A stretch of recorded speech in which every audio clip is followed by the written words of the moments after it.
Hello दोस्तों, नमस्कार, अस्सलाम वालेकुम, सत श्री अकाल, जोहार। तो आइए जानते हैं फटाफट झारखंड की तमाम छोटी बड़ी खबरों को। अगर अभी तक आपने इस वीडियो को लाइक नहीं किया है तो लाइक कर दें। साथ ही इस चैनल को यानी स्टेट न्यूज झारखंड चैनल को सब्सक्राइब कर दें ताकि आप झारखंड की खबरों से अवगत रह सकें, साथ ही आप खुद भी अपडेट रह सकें। तो चलिए शुरू करते हैं। मुख्यमंत्री को सिरसीता नाले दर्शन यात्रा में सम्मिलित होने का न्योता। मुख्यमंत्री हेमंत सोरेन से उनके आवासीय कार्यालय में राजी पढ़ा सरना प्रार्थना सभा, केंद्रीय कमेटी और केंद्रीय सरना समिति के प्रतिनिधियों ने भेंट की। इस अवसर पर प्रतिनिधिमंडल ने गुमला जिले के डुमरी प्रखंड स्थित सिरसी गांव में 3 फरवरी 2025 को आयोजित होने वाले सिरसी तानाले दर्शन यात्रा, वार्षिक पूजा और प्रार्थना कार्यक्रम में मुख्यमंत्री को आमंत्रित किया। मुलाकात के दौरान केंद्रीय सरना समिति ने मुख्यमंत्री के समक्ष अपनी मांगें रखीं। उन्होंने सरना धर्म और संस्कृति के संरक्षण के लिए सरकार से सहयोग की अपील की। मुख्यमंत्री से मिलने वाले प्रतिनिधिमंडल में केंद्रीय सरना समिति के अध्यक्ष अजय तिर्की, कोषाध्यक्ष प्रकाश हंस, संरक्षक सचिन कच्छप और मुन्ना उरांव शामिल थे। राजी पढ़ा सरना प्रार्थना सभा के राष्ट्रीय अध्यक्ष नीरज मुंडा, राष्ट्रीय उपाध्यक्ष छोटेलाल करमाली, राष्ट्रीय महासचिव जलेश्वर उरांव, राष्ट्रीय सचिव कर्मा उरांव और राष्ट्रीय कोषाध्यक्ष बिरसा उरांव ने भी अपनी उपस्थिति दर्ज कराई। प्रदेश धर्मगुरु राजेश लिंडा, रामगढ़ और लोहरदगा के जिला धर्मगुरु संदीप उरांव और फुलेश्वर उरांव के अलावा सोमदेव उरांव, जयंती उरांव, कृष्ण भगत और अन्य सदस्यों ने मुलाकात में हिस्सा लिया। बुंडू सरना प्रार्थना सभा के अध्यक्ष ऐतवा उरांव, नूतन कच्छप और सुधु भगत ने भी कार्यक्रम के सफल आयोजन हेतु मुख्यमंत्री से सहयोग की अपील की। मुख्यमंत्री हेमंत सोरेन ने सरना धर्म और संस्कृति के प्रति अपनी प्रतिबद्धता को दोहराया और प्रतिनिधिमंडल को हर संभव सहयोग का आश्वासन दिया। मुख्यमंत्री हेमंत सोरेन ने निर्माणाधीन विधायक आवासीय परिसर का किया निरीक्षण, कार्य प्रगति की ली जानकारी, दिए कई निर्देश। मुख्यमंत्री हेमंत सोरेन ने बुधवार को निर्माणाधीन विधायक आवासीय परिसर जगन्नाथपुर, रांची का निरीक्षण किया। इस दौरान उन्होंने यहां विधायक गणों के लिए बन रहे आवास, health centre, shopping complex, children park, playground, बिजली, पानी और सड़क, vehicle parking, sewerage drainage system समेत अन्य निर्माण कार्यों का अवलोकन किया और कई निर्देश दिए।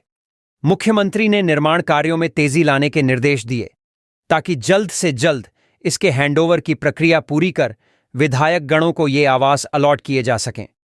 इस दौरान निर्माण कार्य कर रही कंस्ट्रक्शन कंपनी ने इस वर्ष जून माह तक सभी निर्माण कार्य पूरा हो जाने की बात कही। मुख्यमंत्री ने विधायक आवासीय परिसर में बड़े पैमाने पर प्लांटेशन करने के निर्देश दिए। उन्होंने कहा कि अभी विधायकों के लिए आवासीय व्यवस्था व्यवस्थित नहीं है। राजधानी रांची के अलग अलग क्षेत्र में उन्हें रहने के लिए आवास उपलब्ध कराया गया है, लेकिन विधायक आवासीय परिसर के निर्माण होने से सभी विधायकों को एक ही कैंपस में रहने के लिए एक बेहतर, व्यवस्थित और सुविधाओं से युक्त आवास मिलेगा। मुख्यमंत्री के विधायक आवासीय परिसर के निरीक्षण के दौरान अपर मुख्य सचिव अविनाश कुमार और भवन निर्माण विभाग के सचिव अरवा राजकमल तथा अन्य अधिकारी मौजूद थे। झारखंड की 3 बेटियां अंडर 17 फुटबॉल टीम में, प्रेरणादायी है इनकी कहानी। झारखंड के गुमला जिले की 3 बेटियों ने अपनी मेहनत और लगन से ऊंची उड़ान भरी है। गुमला के छोटे गांवों से निकलकर एलिजाबेथ लकड़ा, अनीता डुंगडुंग और सूरज मुनि कुमारी अब अंडर 17 इंडिया बालिका फुटबॉल टीम में शामिल हो गई हैं। ये तीनों खिलाड़ी गुमला स्थित आवासीय बालिका फुटबॉल प्रशिक्षण केंद्र से जुड़ी हैं और संत पात्रिक हाई स्कूल गुमला में पढ़ाई करती हैं। बेंगलुरु में आयोजित ट्रायल में देश भर के 60 खिलाड़ियों में से 30 का चयन किया गया। झारखंड से 8 खिलाड़ियों ने ट्रायल में हिस्सा लिया, जिनमें से 5 का चयन अंडर 17 इंडिया टीम में हुआ। गुमला की 3 बेटियां, रांची और हजारीबाग से एक खिलाड़ी ने टीम में जगह बनाई। कोच वीणा लकड़ा ने बताया कि इन खिलाड़ियों को अब बेंगलुरु के प्रशिक्षण केंद्र में ही रोक लिया गया है। अनीता डुंगडुंग बसिया प्रखंड के ससिया गांव की रहने वाली हैं। आर्थिक रूप से कमजोर परिवार से आने वाली अनीता का घर खपरैल का है। बसिया प्रखंड के ममरला गांव की रहने वाली एलिजाबेथ लकड़ा का परिवार खेती पर निर्भर है। 6 भाई बहनों वाले इस परिवार के लिए सरकारी योजनाओं का सहारा है। सूरजमुनि कुमारी बिशुनपुर प्रखंड के गोबरसेला गांव की निवासी हैं, जो घोर नक्सल प्रभावित क्षेत्र में आता है। परिवार ने उन्हें नक्सलियों की पकड़ से बचाने के लिए गुमला फुटबॉल सेंटर भेजा। सूरजमुनि ने अपने माता पिता की उम्मीदों को पूरा किया और अंडर 17 टीम में जगह बनाकर पूरे परिवार को गर्व महसूस कराया। गुमला की ये तीनों बेटियां न केवल जिले बल्कि पूरे राज्य के लिए प्रेरणा हैं। उनके संघर्ष और सफलता की यह कहानी यह संदेश देती है कि मेहनत और लगन से हर कठिनाई पर जीत हासिल की जा सकती है। झारखंड में अगले कुछ दिनों तक घने कोहरे का साया। मौसम केंद्र रांची ने इन 10 जिलों के लिए जारी किया येलो अलर्ट। पिछले 24 घंटे में झारखंड का मौसम शुष्क रहा है। 22 जनवरी को राज्य में सबसे कम 6.3 डिग्री सेल्सियस तापमान गुमला में रिकॉर्ड हुआ है। वहीं राज्य का उच्चतम तापमान 32.1 डिग्री सेल्सियस पश्चिम सिंहभूम में रिकॉर्ड किया गया है। गुमला के बाद राज्य का सबसे कम यानी दूसरा न्यूनतम तापमान खूंटी में 7.5 डिग्री सेल्सियस रिकॉर्ड किया गया। इस दौरान रांची का न्यूनतम तापमान 8.5 डिग्री सेल्सियस रिकॉर्ड हुआ है। सिमडेगा का न्यूनतम तापमान 8.6 डिग्री सेल्सियस, चतरा का न्यूनतम तापमान 8.5 डिग्री सेल्सियस, धनबाद का न्यूनतम तापमान 9 डिग्री सेल्सियस रिकॉर्ड हुआ है। वहीं रांची से सटे रामगढ़ जिले का न्यूनतम तापमान 9.8 डिग्री सेल्सियस रिकॉर्ड हुआ है। मौसम केंद्र रांची के निदेशक अभिषेक आनंद के अनुसार ज्यादातर जिलों में अभी न्यूनतम तापमान सामान्य से ऊपर चल रहा है। 25 जनवरी से न्यूनतम तापमान में कमी आने की संभावना है।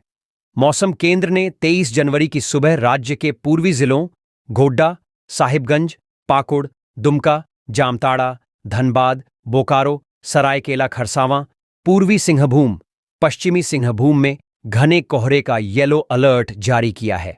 मौसम केंद्र रांची के अनुसार पिछले 24 घंटे में झारखंड में मौसम शुष्क यानी ड्राई रहा है।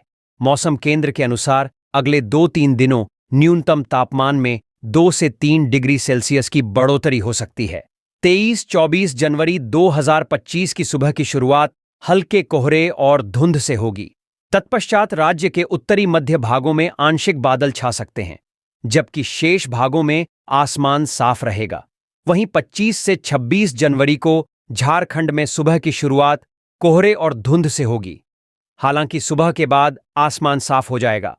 रांची और आसपास का तापमान 23 जनवरी को 14 से 29 डिग्री सेल्सियस के बीच रहने की संभावना व्यक्त की गई है।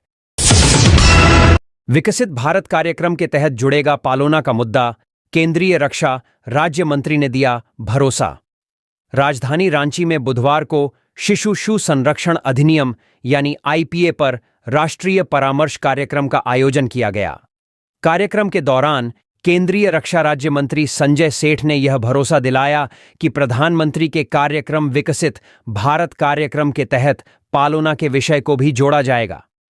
शिशु संरक्षण अधिनियम पर रांची में बुधवार को राष्ट्रीय परामर्श का आयोजन पालोना संस्था की ओर से किया गया। कार्यक्रम को संबोधित करते हुए रक्षा राज्य मंत्री ने बताया कि इस विषय की गंभीरता और प्रयास और इसकी स्पष्टता पालोना नाम से ही स्पष्ट हो जाता है। ऐसे बच्चे देश में लाखों की संख्या में हैं जो रेलवे स्टेशनों के साथ साथ कई शहर के कूड़ेदानों में मिल रहे हैं। ऐसे बच्चों की रक्षा के लिए पालोना संस्था की मोनिका गुंजन आर्य के द्वारा और दूसरे संगठनों के द्वारा जो प्रयास किए जा रहे हैं वह सराहनीय हैं। राज्य रक्षा मंत्री ने जोर देते हुए कहा, इस अभियान के लिए जागरूकता की आवश्यकता है। इस अभियान से पूरी तरह जुड़ा हुआ हूं। उन्होंने कहा कि केंद्रीय मंत्री के तौर पर जब भी मेरी आवश्यकता होगी मैं साथ खड़ा रहूंगा।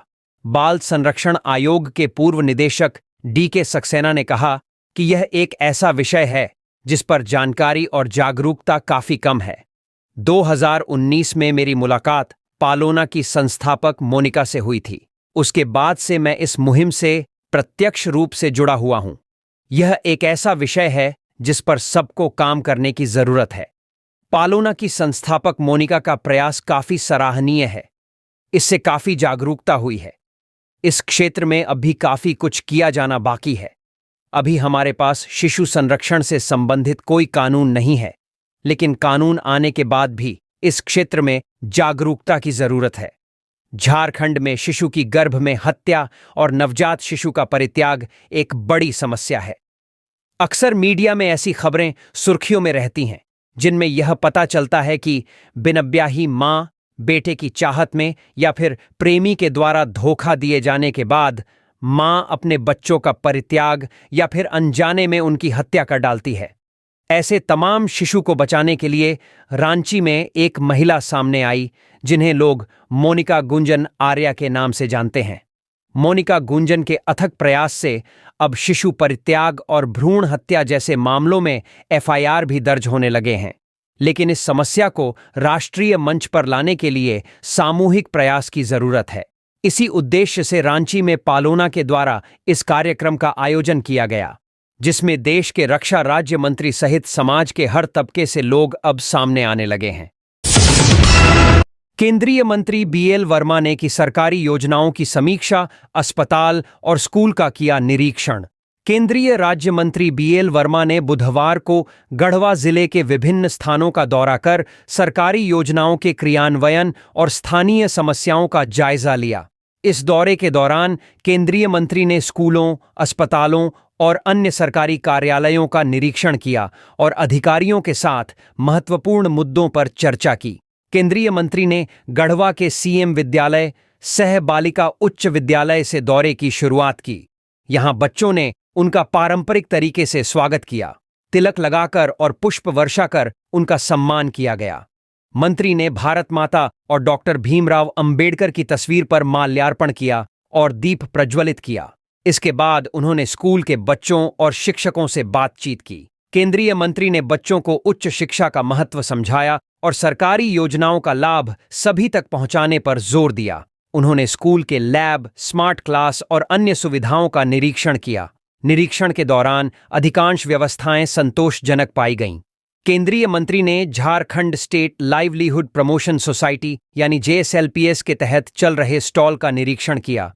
यहां स्वयं सहायता समूह की दीदियों ने बताया कि पलाश मार्ट योजना के तहत वे आर्थिक रूप से आत्मनिर्भर बन रही हैं। उन्होंने यह भी बताया कि इस योजना से उन्हें रोजगार के नए अवसर मिल रहे हैं। केंद्रीय मंत्री ने बहनों की मेहनत की सराहना की। इसके बाद केंद्रीय राज्य मंत्री बीएल वर्मा ने सदर अस्पताल का निरीक्षण किया। इस दौरान मंत्री ने विभिन्न वार्डों का दौरा किया। उन्होंने भर्ती मरीजों का हालचाल जाना और इलाज में किसी तरह की परेशानी के बारे में पूछा। एक मरीज ने सांस लेने में तकलीफ की शिकायत की और बताया कि उसे ऑक्सीजन नहीं मिल रहा है। इस पर मंत्री भड़क गए और डॉक्टरों से जवाब मांगा। अस्पताल की इस लापरवाही पर मंत्री ने डीसी से नाराजगी जताई, जिसके बाद डीसी ने सिविल सर्जन और डीएस को फटकार लगाई। हालांकि लेबर वार्ड का निरीक्षण करते हुए मंत्री वहां की व्यवस्था से संतुष्ट दिखे। दौरे के अंत में केंद्रीय राज्य मंत्री बीएल वर्मा ने कहा कि जन आकांक्षात्मक योजनाओं को जन जन तक पहुंचाने के लिए सभी अधिकारियों और कर्मचारियों को अपनी जिम्मेदारी गंभीरता से निभानी होगी। उन्होंने यह भी कहा कि शिक्षा, स्वास्थ्य और रोजगार के क्षेत्र में बेहतर सेवाएं देने के लिए सरकार प्रतिबद्ध है। संबोधन के दौरान उन्होंने कहा कि जो काम 60 साल में नहीं हुआ, वह पिछले 10 साल में हुआ है।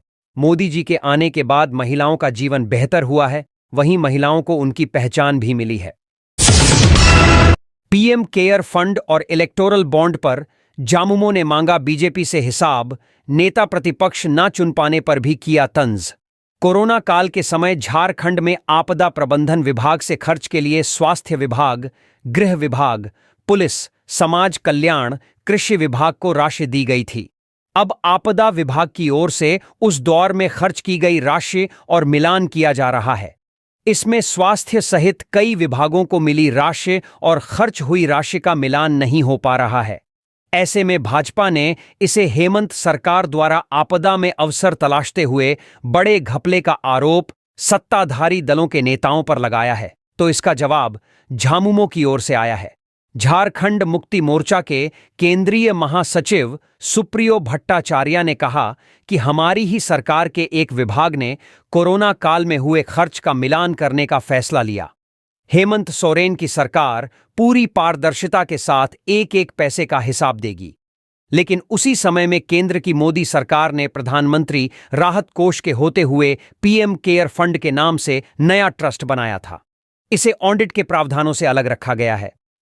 पीएम केयर फंड में कितनी राशि मिली और उसका खर्च कहां कहां हुआ, इसका हिसाब भाजपा के सांसदों को संसद में पीएम नरेंद्र मोदी से मांगना चाहिए।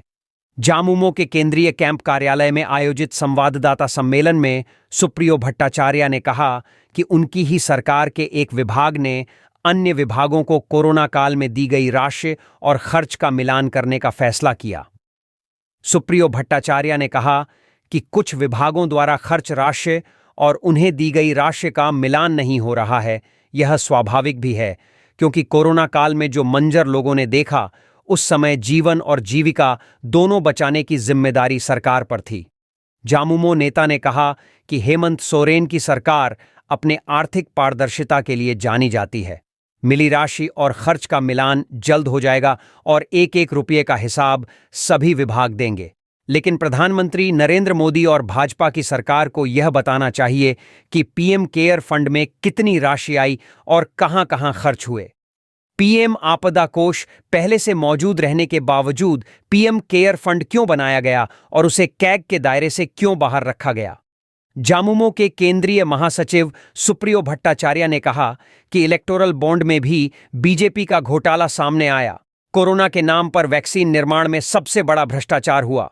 उसका पैसा भी इलेक्टोरल बॉन्ड में भी गया और सीरम इंस्टीट्यूट देश छोड़कर भाग गया। भाजपा के जो भी सांसद संसद में हैं, उन्हें इन सब मुद्दों को उठाना चाहिए। पीएम केयर फंड का ब्यौरा कब जारी होगा? आज तक पेट्रोलियम प्रोडक्ट पर कोरोना का सेस लग रहा, वो पैसा कहां खर्च हो रहा, यह भी बीजेपी को बताना होगा। झामुमो नेता ने कहा कि राज्य में मोमेंटम झारखंड का खर्च को हम ढूंढ रहे हैं, बहुत जल्द सबसे सामने यह आ जाएगा। व्यंग्यात्मक लहजे में सुप्रियो भट्टाचार्य ने कहा कि विधानसभा में अपना नेता तक नहीं ढूंढ पा रही, भाजपा को पीएम केयर का मुद्दा उठाना चाहिए। सर्वोच्च न्यायालय के निर्देश और विधानसभा में दो पूर्व सीएम होने के बावजूद अब तक नेता विधायक दल नहीं चुनने वाली पार्टी भाजपा को बजट सत्र से पहले अपना नेता खोजना चाहिए। लोगों के बीच गलत बयानी करने का अब कोई फायदा नहीं है और जनता उनकी सभी चालें समझ गई है। जेएमएम नेता ने कहा कि सीजीएल का भी खुलासा करेंगे कि किस तरह बीजेपी ने यहां के युवाओं के साथ छल किया, जिसका नुकसान राज्य के मेधावी युवाओं को उठाना पड़ा। तो ये थी आज की कुछ मुख्य बड़ी खबरें। जुड़े रहे इस चैनल के साथ। ऐसे ही आपको इस चैनल के माध्यम से झारखंड की तमाम छोटी बड़ी खबरों का अपडेट मिलता रहेगा। अब हमें इजाजत दीजिए। जोहार।